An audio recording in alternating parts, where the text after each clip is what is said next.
ओम शांति। आज के वरदान, बाप दादा के वरदान अपने बच्चों के प्रति। डेट 6 मार्च 2023। वरदान है, अपने बचे हुए तन मन धन को ईश्वरीय कार्य में लगाकर जमा करने वाले सदा सहयोगी भव। अपने बचे हुए तन मन धन को ईश्वरीय कार्य में लगाकर जमा करने वाले सदा सहयोगी भव। तो बाबा कहते हैं, बच्चे, जब आपके पास स्थूल धन होता है, एक तो खर्चा के लिए यूज करते हो, नहीं तो बैंक में जमा करते हो। जमा करने से आपको इंटरेस्ट मिलेगा, उससे अपने जिंदगी को आप चला सकते हो। ऑलरेडी आप लोन पर है, आपको कमाई आ गया, तो क्या करना है? जो पैसा है वो लोन के लिए रीपेमेंट करना पड़ता है। इसलिए बाबा कहते, बच्चे, अभी तक आपके पास जो भी तन था, मन था, धन था, कैसे यूज किया? सतयुग त्रेता युग में तो संगम युग का जो कमाई था, अपना ही कमाई को आराम से बैठकर आपने खाली किया। और द्वापर युग से जो भी भक्ति के लिए दिया, अब कहते हैं ना, हम टेम्पल में देते हैं, दान करते हैं, भगवान के लिए देते हैं। भले अच्छा है, भावना तो अच्छा है, भगवान के नाते में दिया, भगवान कौन है मालूम नहीं था, फिर भी भावना तो अच्छा था। तो बाबा ने आज वरदान में कहा, इस जन्म सहित जो भी आपने भक्ति में दिया, उसमें 99% खत्म हो गया। कितना परसेंट? 99%। अभी आपके पास कितना बचा है? 1%। उस 1% भी आप भगवान के कार्य में, ईश्वरीय कार्य में नहीं लगाएंगे तो भविष्य में आपको रिटर्न में कैसे मिलेगा? तो सहयोगी भव। तो 1% भी हम ईश्वरीय कार्य में दे देंगे तो जिंदगी बिताने के लिए क्या करेंगे? शरीर तो है ना, परिवार तो है ना, खर्चा तो आएगा ना, उसके लिए क्या करेंगे? तो इसलिए बाबा ने कहा, बच्चे, जो कुछ भी आपके पास है ऐसे समझ लो ये भगवान का है, ईश्वर का है, ईश्वर को आपने दे दिया है। जो भी आप पेमेंट करते हो, ऐसे समझो कि बाबा आपके द्वारा पेमेंट कर रहा है। जो भी पैसा आपके अकाउंट में आता है, आपके पास आता है, वो भी ईश्वर के खजाने में आकर जमा होता है। तो ऐसे जितना आप ईश्वरीय सेवार्थ, अपने तन को भी लगाना है, मन को भी लगाना है, धन को भी लगाना है, उसको बाबा कहते हैं, उससे आपको भविष्य में सहयोग मिलेगा। अभी क्वेश्चन, आज हम इसके बारे में चिंतन कर रहे थे, माना तब वरदान तो नहीं पढ़ा था हमने। ईश्वरीय सेवा, इस भक्ति मार्ग में भी हम क्या करते हैं? धन लेकर जाके वहां भंडारा में लगा देते हैं, बस। उस भंडारे को वहां का पुजारी हो या ट्रस्टी हो कैसे यूज करते हैं, उससे आपको कुछ लेना देना नहीं है। सिर्फ धन आपने ईश्वरार्थ दे दिया भक्ति मार्ग में। अभी ईश्वरीय मार्ग में लेकर आइएगा, बाबा के घर में भी भंडारा रहता है, वहां धन लगाओ। माना क्या है? साधन भगवान के हाथ में दे दो, बाकी उसको कैसे यूज करना है वो भगवान डिसाइड करेगा। अभी आप ईश्वरीय सेवा केंद्र पर जाते हैं, तन को लेकर गए, वहां निमित्त टीचर बहनों ने कहा झाड़ू लगाओ, पोछा लगाओ, ज्ञान सुनाओ, ड्राइविंग करो, जो भी कहा, इसका मतलब आपके तन ईश्वरीय कार्य में यूज हो गया।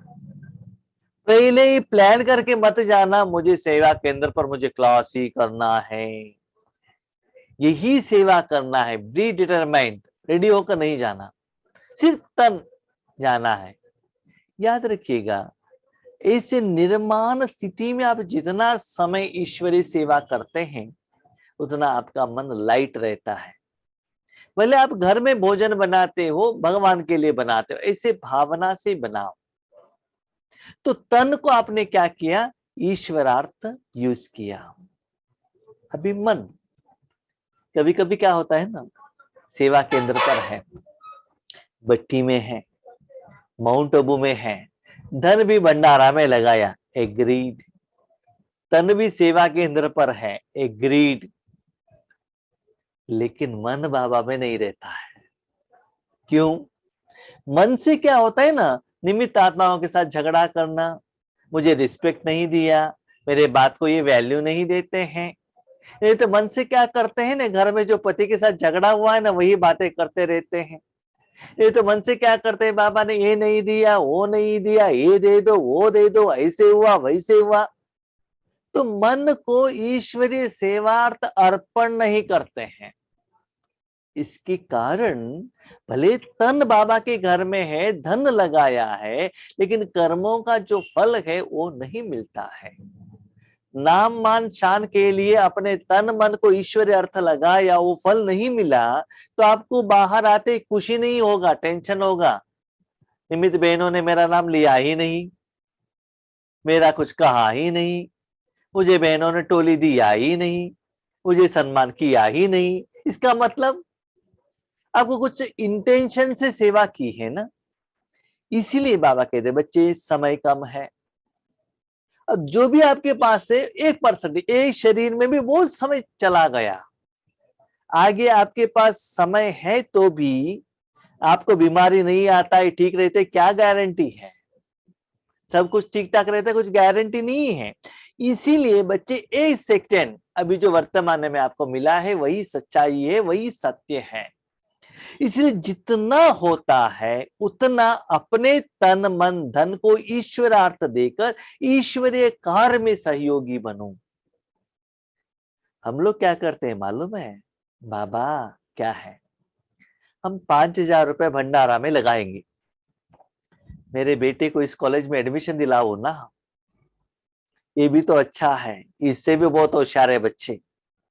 बाबा 10,000 रुपए देंगे, लेकिन कॉलेज में सीट देने के बाद एग्रीमेंट कैसा है देख लीजिए, पहले बाबा को काम करके देना चाहिए, देंगे तो आप धन देंगे।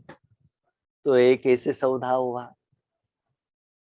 तो आपने जो भी धन दिया ईश्वरार्थ दिया नहीं ना, अपने बच्चे के लिए दिया, अपने बीमारी के लिए दिया, अपने हिसाब किताब के लिए दिए, तो उसको सहयोग नहीं कहते हैं, उसको स्वार्थ कहते हैं।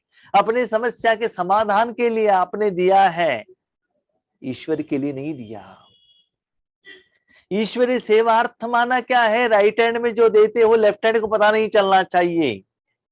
उस तन मन धन को किसने क्या यूज किया, आप तो ईश्वर के लिए दे रहे हो, ना कोई निमित्त आत्माओं को दे रहे हो, नहीं, उन किसी को भी मत देखना। जिस भावना से देते हो, याद रखना सदा सहयोगी। अब दे भी क्या दे रहे हैं, भगवान का ही भगवान को दे रहे हैं ना, हमारा कुछ है क्या? तो ऐसे करने से आपका भाग्य बन जाएगा और आपके अकाउंट में जमा का खाता बढ़ जाएगा। इसलिए बाबा ने कहा सदा सहयोगी बनो।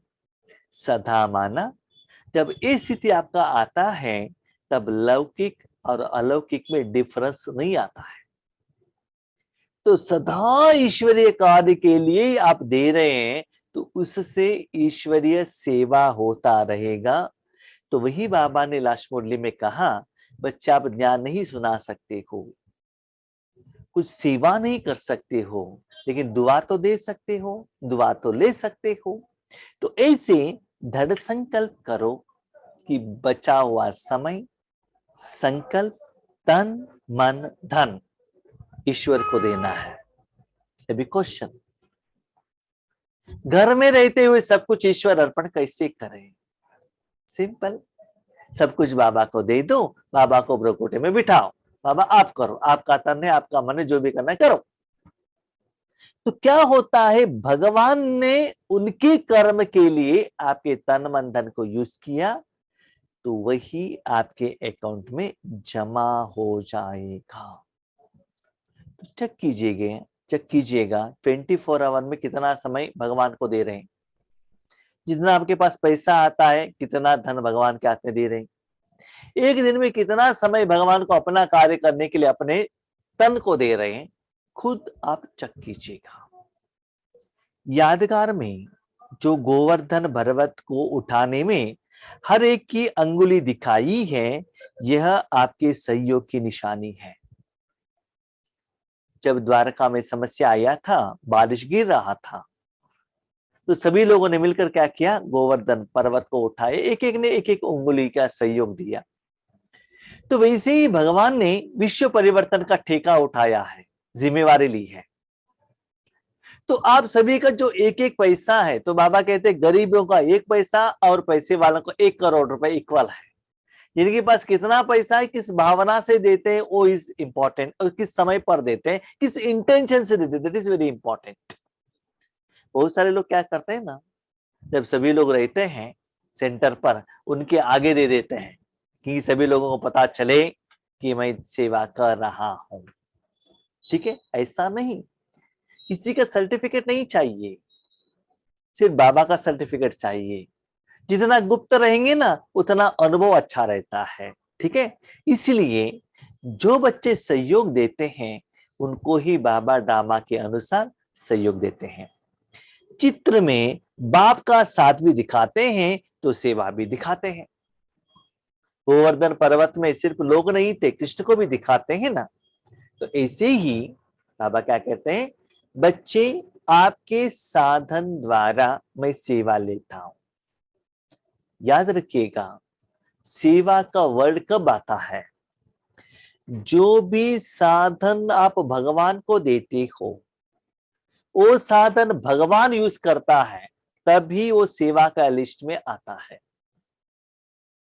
जो साधन देते हुए उस साधन का फल आपने खा लिया, वो सेवा के लिस्ट में नहीं आता है।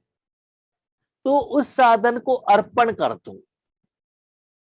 भले निमित भाई बहनों ने कहा है कि इस सेवा के लिए आप धन दे दो, आपने दिया, उन्होंने और कुछ काम के लिए यूज किया, उसका चिंता मत करो। आप संकल्प करो, मैं ईश्वर के लिए दे रहा हूं, बस। किसी मनुष्यात्माओं को नहीं दे रहे हैं, अपने मान शान के लिए नहीं दे रहे हैं। तो वो साधन भगवान यूज करेगा। याद रखो, ज्ञान आप सुनाएंगे वो सेवा नहीं होगा, सॉरी, याद रखिएगा। आपके तन द्वारा भगवान ध्यान सुनाएगा, वो सेवा होगा। धन आपने दिया, आपका ग्रेड चाहिए, अभिमान चाहिए, उस सेवा की लिस्ट में नहीं आएगा। याद रखिएगा, आपने जो कुछ भी दिया, भगवान ने सेवा के लिए यूज की, भले मन हो, तन हो, जन हो, समय हो, संकल्प हो, यूज करने के बाद तुरंत आपका मन लाइट रहता है। इसका मतलब प्रत्यक्ष फल का एहसास होता है। आपने बहुत समय सेवा की, फिर भी आपका मन भारी है, चिंता है, चिंतित में है, टेंशन में है, समझ लो वो साधन सेवा में यूज नहीं हुआ है। कुछ मैं और मेरापन का भाव उसमें है, तो खुद चेक करो। अभी आप बच्चे बाप दादा के सहयोगी बने हो, तब यादगार बना है। वर्तमान संगम युग में जो आप करते हो, वही भक्ति मार्ग में वहां दिखाई देता है।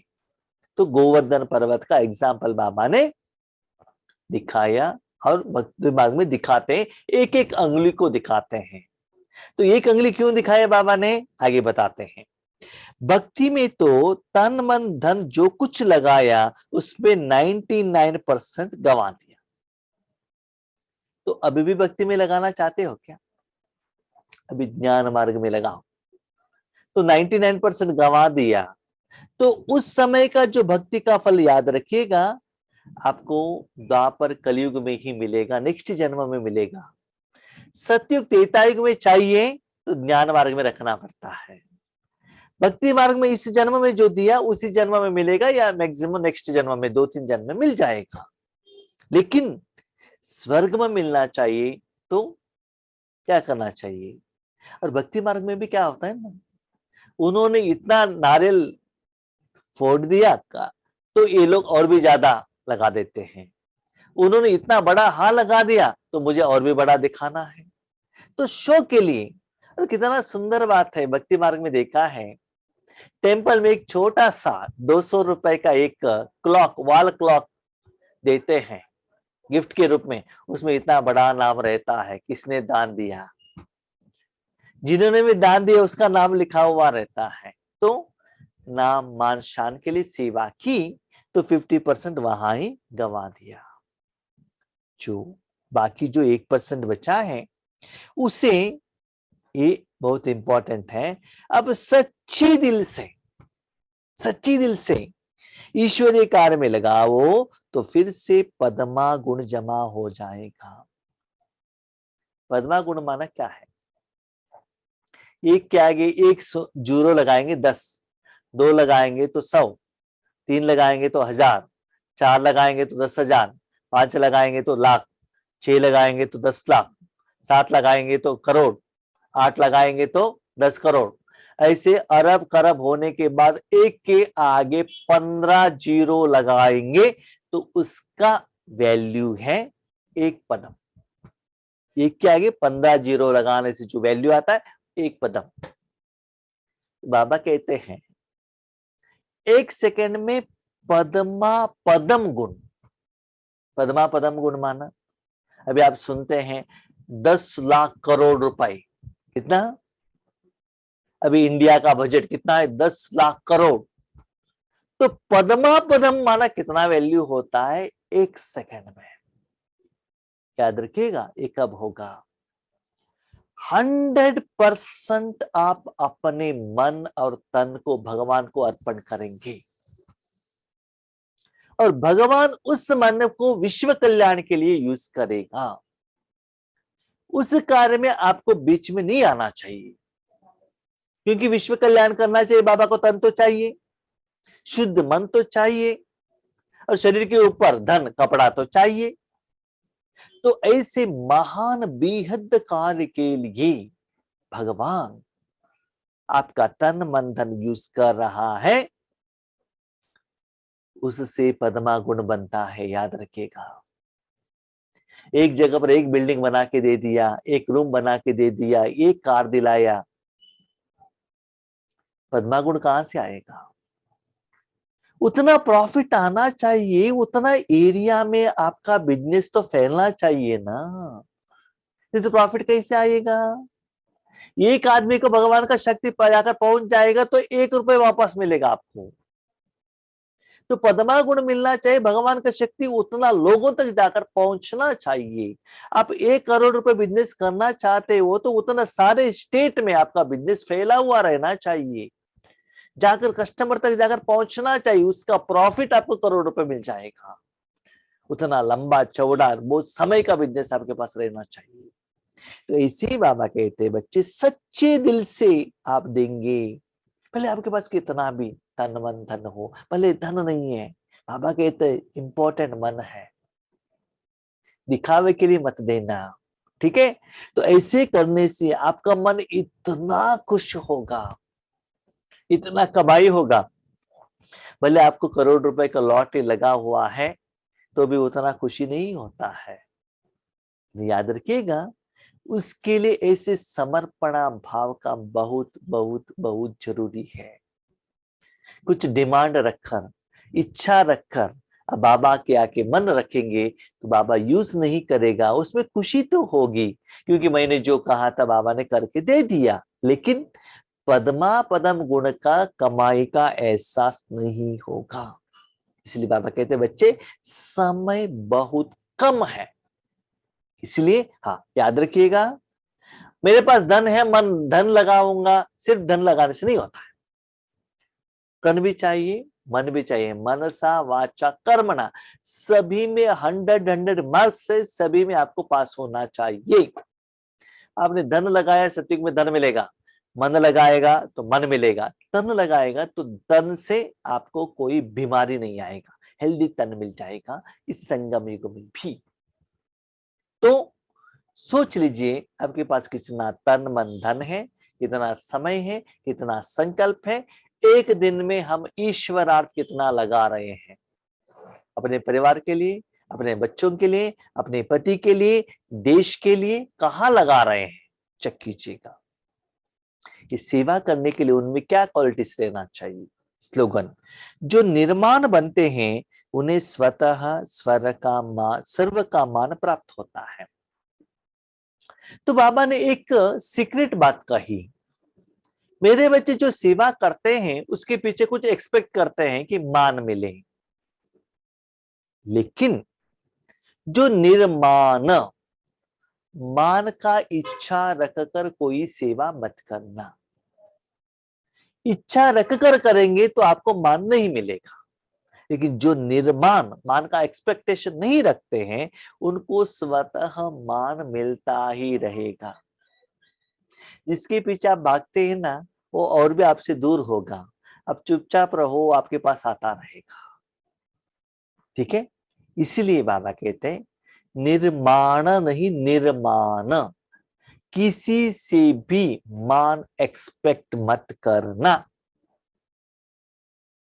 भगवान को सब कुछ अर्पण कर देना, स्थूल चीजों के रूप में, मन के रूप में, धन के रूप में, खुशी के रूप में, दुनिया से, सारे विश्व से और स्पेशली भगवान से आपको मान मिलता रहेगा। याद रखिएगा, जो निर्माण है उनको ही बाबा यूज करेगा। जब बाबा यूज करेगा तभी आपको मान मिलेगा। और एक बात याद रखिएगा, मेरा अनुभव के आधार पर हम मान बहुत वैरायटी रूप में सोचते हैं। सभी लोगों के आगे मुझे स्पेशल चेयर दिया है, स्पेशल रिस्पेक्ट दिया है, मुझे हार चढ़ाया है, सम्मान किया है। रियली क्या है जानते हो?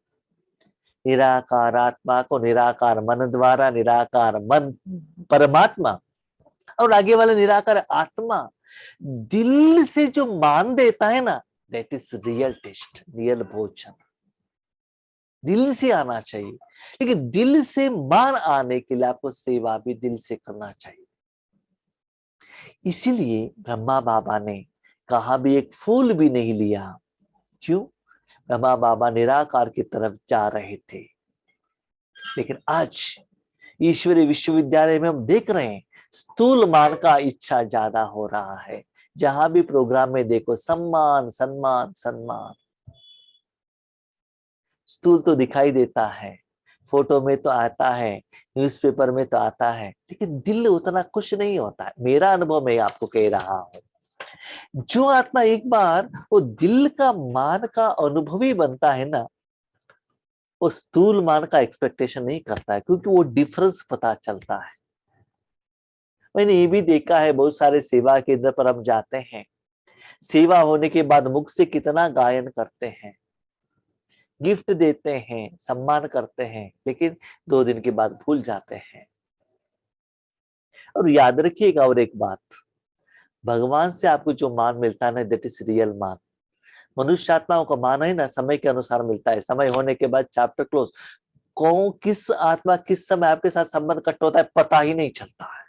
इतना क्लोज में रहने वाले आत्मा भी कनेक्शन कट होता है, उसका गलती नहीं है, हिसाब किताब सेटल्ड है। याद रखो, आपको सच्चा मान देने वाला एक भगवान और कोई नहीं। इसलिए बाबा कहते भगवान के आगे समर्पण होने के बाद भगवान आपको जो मान देगा, उससे सारे दुनिया आपको मान देने लगेंगे। और याद रखना, दुनिया से रिस्पेक्ट लेना ही है, भगवान से कर्म करा के दुनिया से रिस्पेक्ट ले लेना। आप कर्म करके नहीं, भगवान कर्म करे, इसलिए भगवान दुनिया में दिखाया गया है। याद रखो, मूर्ति को दुनिया में जितना रिस्पेक्ट मिलता है और किसी को मिलता है? मूर्ति को जितने विधि विधान से गायन होता है, कीर्तन होता है, आरती होता है, श्लोक चलता है, और किसी को होता है? नहीं। और कोई धर्मात्मा को, महात्मा को नहीं होता है। क्यों? मूर्ति द्वारा कर्म करने वाला भगवान है खुद। मूर्ति को भी मालूम नहीं आगे वाले भक्तों ने क्या पूछा है, क्या मांगा है, क्या समस्या है, उसको क्या मिल रहा है, मूर्ति नहीं जानता है। तो आप क्या बनो? चैतन्य मूर्ति बनो। और कर्म करने का तो बाबा कर्म नहीं कहते, बाबा कहते सेवा। वो जिम्मेदारी भगवान को दे दो, तब देखो मान कैसे मिलता है। आपको पता ही नहीं चलता ये मुझे मान क्यों दे रहे हैं, क्योंकि आपको पता चलता है काम कर्म आपने नहीं की, इस भगवान ने किया, वो आपको पता चलता लाइटनेस। तो इसलिए आप सभी लोगों से, भाई बहनों से निवेदन है, तो थोड़ा समय जो बचा है वो भगवान का अर्थ दे दीजिएगा। बोले आप आधा घंटे ही सेवा करते हैं, दिल से कीजिए ना, सच्चे मन से कीजिए ना। किसी को प्लीज, मनुष्य आत्माओं को खुश करने के लिए सेवा मत कीजिएगा। सॉरी, उससे क्या होता है मालूम है? जब आपका जरूरत है वो लोग आपको ऊंचा उठाते हैं, आप सोचते हैं सच्चा रिस्पेक्ट मिल रहा है। जब आपका काम होते ही ऐसा फेंक देते हैं आपको, तब पता चलता है आपका वैल्यू कितना है। लेकिन भगवान ऐसा नहीं है, कैसा भी हो आपको इतना रिस्पेक्ट देता है। मीठे बच्चे, प्यारे बच्चे, तो इसलिए कुछ करना है तो भगवान को खुश करो, आगे वालों को खुश करना है भगवान की शक्ति से कुछ करो। उस द्वारा जो आगे वालों से मान मिलता है, तब उसको क्या करो, कैलकुलेशन करो और टेस्ट को देखो, तब आपको पता चलता है सच्चा ईश्वरीय सेवा क्या है। ओके, ओम शांति।